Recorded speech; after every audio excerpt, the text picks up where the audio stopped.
मायावती को बहुजन समाज कल्याण के लिए यहाँ पार्टी में आना, इंडिया गठबंधन में आना चाहिए। बिल्कुल यहाँ पर लगता है कि अगर मायावती इंडिया गठबंधन में आती है तो निश्चित रूप से जो 80 लोकसभा सीटें आती है उत्तर प्रदेश में, उसमें कहीं ना कहीं बीजेपी के लिए चुनौती बढ़ जाएंगी। तो ऐसे में जो है मायावती जो है इस पूरे खेल को देखते हुए फूंक फूंक करके कदम बढ़ा रही है। लेकिन अगर वो गठबंधन में नहीं भी आती हैं तो ऐसा नहीं है कि वो बहुत सारे सीटों पर जो है जीत जाएंगी, क्योंकि अगर वोट जो है बट जाएंगे तो आप सोचिए कि इसका सीधे तौर पर फायदा भाजपा को मिलेगा। नमस्कार, मैं नाज़मीन खान, आप देख रहे हैं SPN 9 न्यूज़। आपका बहुत बहुत स्वागत है मेरे खास प्रोग्राम बात सच की में। 2024 का लोकसभा चुनाव और बहुजन समाज पार्टी की सुप्रीमो मायावती क्या इंडिया गठबंधन के लिए ज़्यादा ज़रूरी है, जो हर बार में मायावती का जिक्र होता हुआ नजर आ रहा है? क्या मायावती के बिना इंडिया गठबंधन का कोई वजूद नजर नहीं आता है? लोकसभा चुनाव के लिए तमाम तरीके से विपक्षी पार्टियां चाहती हैं कि मायावती इंडी गठबंधन में शामिल हो जाए। मायावती अगर विपक्षी गठबंधन में आ जाती हैं तो उनका कद और एक तरीके से राज्यों में चुनाव जीतना और भी ज़्यादा आसान हो जाएगा। भारतीय जनता पार्टी को चुनौती देना आसान हो जाएगा।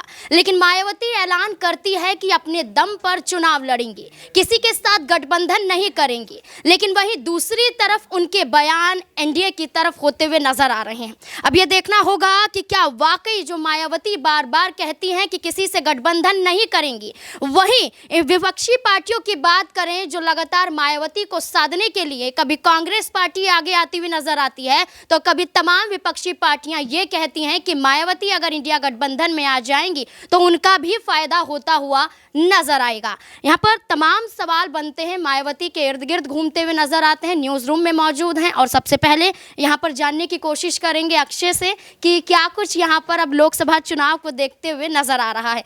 अक्षय, जैसे कि मायावती का जिक्र करें, वो ऐलान करती हैं कि इंडिया गठबंधन या किसी भी पार्टी में शामिल नहीं होंगी या गठबंधन नहीं करेंगी। लेकिन विपक्षी पार्टियों की बात करें तो लगातार मायावती का जिक्र करते हुए नजर आ रहे हैं कि इंडिया गठबंधन में उन्हें शामिल कर लेना चाहिए। तमाम तरीके से उनकी चर्चा करते हुए नजर आ रहे हैं। क्या मायावती बहुत ज़्यादा ज़रूरी है इंडिया गठबंधन के लिए, क्या लगता है?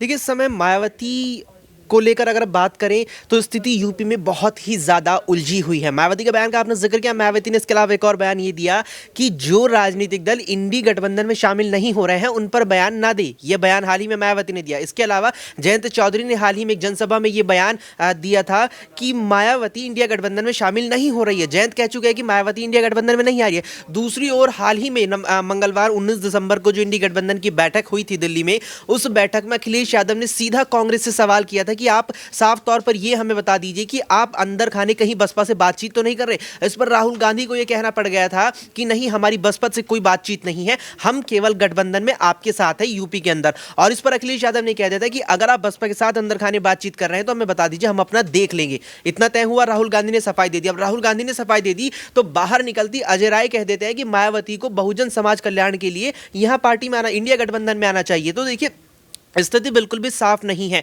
और मुझे लगता है कि जिस तरह से अगर इंडिया गठबंधन के लिहाज से देखा जाए, जिस तरह से आपने यहाँ पर सवाल किया, तो बिल्कुल यहाँ पर लगता है कि अगर मायावती इंडिया गठबंधन में आती है तो निश्चित रूप से जो 80 लोकसभा सीटें आती है उत्तर प्रदेश में, उसमें कहीं ना कहीं बीजेपी के लिए चुनौती बढ़ जाएंगी। क्योंकि आप वर्तमान की स्थिति देख लीजिए, 80 लोकसभा सीटें हैं और 80 लोकसभा सीटों में मेरे ख्याल से बीजेपी के पास वर्तमान में 65 सांसद है। जो 19 के बाद कई सीटों पर उपचुनाव भी हुए थे, उसके बाद से अब बीजेपी के पास 65 सांसद है। उन 65 के बाद अगर आगे की गिनती देखी जाए तो एक सांसद है कांग्रेस के है, 10 यहाँ पर बसपा के हैं और 4 सांसद फिलहाल यहाँ पर सपा के हैं। ऐसे में अगर देखा जाए तो यूपी में बीजेपी के बाद सबसे ज्यादा सांसद वर्तमान में बसपा की ही हैं। इसीलिए बीजेपी के खिलाफ यहाँ पर इंडिया गठबंधन में अगर बसपा आती है तो निश्चित रूप से इंडिया गठबंधन को और ज्यादा मजबूती मिलेगी। यहाँ पर सवाल ये बनता है कि अखिलेश यादव और जयंत चौधरी सीधे तौर पर मना करते हैं कि मायावती को इंडी गठबंधन में शामिल नहीं करना चाहिए, इशारा तो यही है। लेकिन यहाँ पर देखा जाए तो वो सीधे तौर पर ये भी कहते हुए नजर आते हैं कि अगर मायावती इंडी गठबंधन में आए तो वो इंडी गठबंधन का साथ छोड़ते हुए नजर आएंगे। तो आखिरकार वो क्यों नहीं चाहते कि मायावती इंडिया गठबंधन में आए? उनका ही कद बढ़ेगा, वोट उनके पास ज़्यादा आएंगे, भारतीय जनता पार्टी को चुनौतियाँ वो सही तरीके से दे पाएंगे। लेकिन ये दोनों ही चाहते हैं कि मायावती इंडिया गठबंधन में शामिल नहीं होनी चाहिए।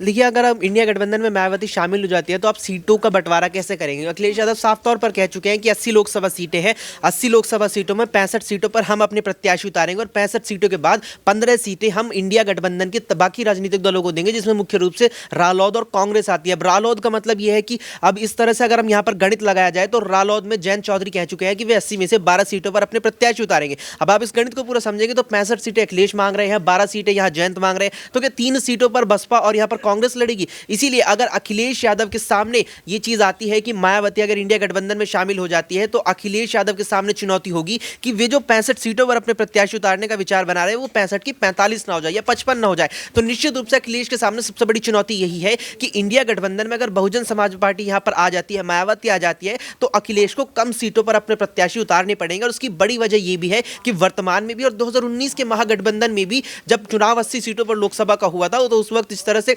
15 सीटों पर यहां गठबंधन जीता था, जिसमें समाजवादी पार्टी और बहुजन समाज पार्टी का जो गठबंधन 15 सीटों पर जीता था उसमें 10 सीटों पर मायावती की बसपा जीती थी। इसीलिए अखिलेश के सामने यही एक बड़ी वजह है, अखिलेश के लिए यही वजह निकल करके आती है कि मायावती अगर आ जाती है तो अखिलेश को कम सीटों पर अपना जो है गुजारा करना होगा। जी बिल्कुल, यहाँ पर अखिलेश यादव को इसी बात का डर सता रहा है कि अगर मायावती विपक्षी गठबंधन में शामिल हो जाती है तो उत्तर प्रदेश में कहीं ना कहीं यहाँ पर अखिलेश का कद और अखिलेश की पार्टी की बात करें तो वो भी कम आके जाएंगे और कहीं ना कहीं चुनाव जीतना उनके लिए मुश्किल भी हो जाएगा। लेकिन बात करें कांग्रेस पार्टी की, लगातार देखा जाए तो कांग्रेस पार्टी चाहती है कि यहाँ पर वो उनके साथ आए। कांग्रेस पार्टी की बात माने तो दानिश अली से मुलाकात करने के लिए राहुल गांधी भी जाते हैं, प्रदेश अध्यक्ष की बात करें तो अजय राय भी जाते हैं। तमाम तरीके से कांग्रेस पार्टी सिर्फ और सिर्फ ये चाहती है कि मायावती उनके साथ आ जाए। क्या कांग्रेस पार्टी अब उत्तर प्रदेश में बसपा के साथ गठबंधन की तैयारियों में लगी है,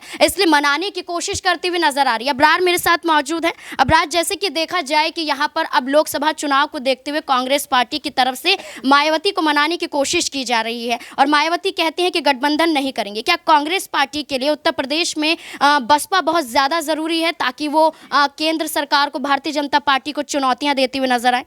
देखिए, कांग्रेस पार्टी के लिए उत्तर प्रदेश में बसपा ही नहीं सभी पार्टी ज़रूरी है, क्योंकि खुद कांग्रेस पार्टी वहाँ पर है ही नहीं है। अब सोचिए, प्रियंका गांधी इतना ज़्यादा जद्दोजहद करके वहाँ पर चुनाव प्रचार प्रसार इतना खर्च करने के बावजूद भी अगर पार्टी मात्र 2 सीटों पर सिमट जाती है तो इसका आकलन किस तरीके से आप कीजिएगा? तो मुझे लगता है कि उत्तर प्रदेश में कांग्रेस पार्टी विलुप्त हो चुकी है, ख़त्म हो चुकी है, क्योंकि जो एक परंपरागत उनकी सीटें रही थी, रायबरेली और एक और सीट, वहाँ से वो तो जीती, लेकिन एक सीट से फिर वो हार गई। वहाँ पर स्मृति ईरानी ने जीत दर्ज कर ली। तो आप सोचिए कि इतनी बड़ी पार्टी, राष्ट्रीय स्तर की पार्टी, उत्तर प्रदेश जो कि सबसे बड़ा राज्य है, और वहाँ पर उस पार्टी को कम से कम दूसरे नंबर की पार्टी तो होनी ही चाहिए, क्योंकि अगर उत्तर प्रदेश में भारतीय जनता पार्टी की सरकार है, भाजपा को सबसे ज़्यादा सीटें आ रही है लोकसभा में, तो अगर आप सत्ता में आना चाहते हैं, केंद्र की सत्ता में आना चाहते हैं, तो कम से कम आपको भाजपा के बाद दूसरे नंबर पे ही होना पड़ेगा, तभी आप जा करके जो है बाकी राज्यों की सीटों की भरपाई कर पाएंगे। उत्तर प्रदेश, महाराष्ट्र, पश्चिम बंगाल और बिहार, ये 4 ऐसे राज्य हैं जहाँ से लोकसभा की सरकार बनना तय होता है, और मुझे लगता है कि उत्तर प्रदेश और जो है बिहार में भाजपा पूरी तरीके से मजबूत है। हालांकि इस बार हो सकता है कि स्थिति बिहार में बदलती नजर आए। तो कुल मिलाकर के अगर देखा जाए तो मायावती ये बात बखूबी समझती हैं कि अगर वो कांग्रेस पार्टी के साथ गठबंधन में जाएंगी या फिर अखिलेश यादव के साथ गठबंधन में जाएंगी तो उनका नुकसान होगा, क्योंकि जो उनका जो कोर वोट बैंक है वो ट्रांसफ़र हो जाता है, लेकिन जो कांग्रेस का या जो है समाजवादी पार्टी का वोट बैंक है वो ट्रांसफ़र नहीं हो पाता है। और इस बात को खुद मायावती ने जब इससे पहले गठबंधन में वो चुनाव लड़ रही थी जो है समाजवादी पार्टी के साथ, कांग्रेस के साथ मिलकर के, उस समय भी ये बात कही थी कि उनके साथ धोखा हुआ है, वोट जो है वो ट्रांसफ़र नहीं हुए और उनके जो वोट है वो पूरी तरीके से सपा की तरफ चले गए, और इसका उन्हें नुकसान ये हुआ, खामियाजा ये भुगतना पड़ा कि समाजवादी पार्टी ज़्यादा सीटों पर जीत जाती है और बसपा के खाते में मात्र कुछ सीटें ही रह जाती हैं। तो ऐसे में जो है मायावती जो है इस पूरे खेल को देखते हुए फूंक फूंक करके कदम बढ़ा रही है, लेकिन अगर वो गठबंधन में नहीं भी आती हैं तो ऐसा नहीं है कि वो बहुत सारे सीटों पर जो है जीत जाएंगी, क्योंकि अगर अगर वोट जो है बट जाएंगे तो आप सोचिए कि इसका सीधे तौर पर फ़ायदा भाजपा को मिलेगा, क्योंकि सेकुलर वोट जो है वो कहीं ना कहीं आप कह सकते हैं कांग्रेस, बसपा, सपा के पास जाएंगे, तभी जो है केंद्र में सरकार बनने की जो संभावनाएं हैं वो बची रह पाएंगी। वरना अलग अलग चुनाव लड़ने से सीधे तौर पर ये जो है निश्चित तौर पर कहा जा सकता है कि आप जो है सत्ता में आने की जो आपकी उम्मीदें हैं वो पूरी तरीके से निराधार है और ये उम्मीदें आपकी टूटने वाली। यहाँ पर उत्तर प्रदेश की बात करें तो घोषी उपचुनाव हुआ था, उसमें बसपा ने चुनाव लड़ने से मना कर दिया था और देखा जाए तो समाजवादी पार्टी और भारतीय जनता पार्टी एक दूसरे को टक्कर देते हुए नजर आ रहे थे। ये कहा गया कि बसपा मैदान में नहीं उतरी इसलिए सपा को फायदा होता हुआ नजर आएगा, लेकिन जीतती तो योगी सरकार वहाँ पर है। तो क्या कहा जाए कि बसपा की वजह से वहाँ पर भारतीय जनता पार्टी जीतती हुई नजर आई थी और आने वाले लोकसभा चुनाव में भी बसपा यहाँ पर भारतीय जनता पार्टी को फायदा पहुँचाने वाली? देखिए बिल्कुल जो है ये एक तरीके से आरोप लगाए जाते हैं, लेकिन मुझे लगता है कि लोकतांत्रिक व्यवस्था में किसी भी पार्टी को कहीं से भी चुनाव लड़ने का अधिकार है। हाँ, ये हम जो है आंकड़े जुटाते हैं कि कौन से वर्ग का वोट किस जो है पार्टी को मिला, तो इस लिहाज से हम ये तय करते हैं कि दरअसल किस पार्टी के उतरने की वजह से किस पार्टी को नुकसान हो सकता है। लेकिन अगर आपकी पोजीशन मजबूत है, अगर समाजवादी पार्टी वहाँ पर अच्छी स्थिति में रहेगी, उनके कामकाज को देख करके जनता अगर उन्हें पसंद करेगी, तो फिर बसपा क्या तमाम पार्टियां भी उतर जाए तो उनके प्रत्याशी को जीतने से कोई नहीं रोक सकता। तो मुझे लगता है कि इस तरीके के आरोप बिल्कुल जो है उतने आप ज़्यादा जो तर्कहीन नहीं कह सकते हैं, लेकिन एक तरीके से देखा जाए तो बहुजन समाज पार्टी के मैदान में उतरने से कहीं ना कहीं नुकसान होता है, लेकिन वो इतनी बड़ी पार्टी है, लगभग 3 बार वो जो है सत्ता का हिस्सा रहे, तो मुझे लगता है कि उन्हें भी ये अधिकार है पूरी तरीके से किसी भी सीट पर चुनाव लड़ने का। और समाजवादी पार्टी अगर जीतना चाहती है तो उन्हें अपने तौर पर मेहनत करनी ही पड़ेगी। बिल्कुल। अब मायावती के ऊपर निर्भर करता है कि क्या वो अपने दम पर जो चुनाव लड़ने की बात करती हुई नजर आ रही हैं, क्या ऐसे चुनाव जीत पाएंगी या फिर किसी पार्टी का साथ वो लेती हुई नजर आएंगी, एनडीए के साथ जाएंगी, इंडिया गठबंधन के साथ जाएंगी। अब ये फैसला मायावती पर निर्भर करता है। मायावती ने बेशक ऐलान कर दिया है, लेकिन अभी भी समय बाकी है। अभी भी देखना होगा कि इस राजनीतिक माहौल में बयानबाजी तो ज़रूर की जाती है, लेकिन ये बयान बदलते हुए भी नजर आते हैं। और इन बयानों के दौर में देखा जाए तो जहां अखिलेश यादव एक वक्त पर मायावती का साथ चाहते थे, आज अखिलेश यादव मायावती के साथ आना नहीं चाहते हैं। वहीं विपक्षी गठबंधन की बात करें तो लगातार मायावती को अपने खेमे में लाना चाहती है, जिसकी सबसे बड़ी वजह यहां पर यही नजर आती है कि दलित वोट बैंक हासिल करना। अब देखना होगा कि इस पूरे मुद्दे को लेकर क्या कुछ नया मोड़ आता हुआ नजर आता है। मायावती इस पर क्या कोई प्रतिक्रिया देती हुई नजर आती है? क्या कुछ आपकी राय बनती है? कमेंट बॉक्स में जरूर बताएं। देखते रहें SPN9 न्यूज़। धन्यवाद।